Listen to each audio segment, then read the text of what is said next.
பற்றி பார்க்க போனால் அது ஃப்ராக் இருக்கும்ல ஃப்ராகு அது நம்ம கையில் செய்ய போகிறோம். வாங்க எப்படி செய்யணும்னு பார்க்கலாம். ஃபஸ்ட்டு இப்படி இந்த விலை இருக்குல்ல இதை அப்படியே இப்படி பண்ணிக்கிறோம்.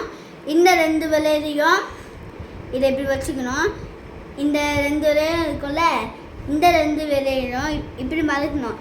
இந்த லாஸ்ட்டு விலை இருக்குல்ல அதை இப்படி பண்ணிவிட்டு லாஸ்ட்டு உள்ளே விடணும். உள்ளே விட்டதுக்கப்புறம் இப்படி பண்ணிவிட்டு பார்த்தா நமக்கு தவறு ரெடி, ஃப்ராகு ரெடி. ஈஸியாக இருக்கும். Quack quack quack quack quack quack quack quack quack quack. மறக்காமல் வீடியோக்கு லைக் பண்ணுங்க. பிள்ளையா நினச்சி லைக் பண்ணுங்க. சரி லைக் பண்ணுங்கள். சப்ஸ்கிரைப் மெயின் அது நல்லா பண்ணுங்கள். பெல் ஐக்கானை தட்டி ஊற்றுங்க. டிங்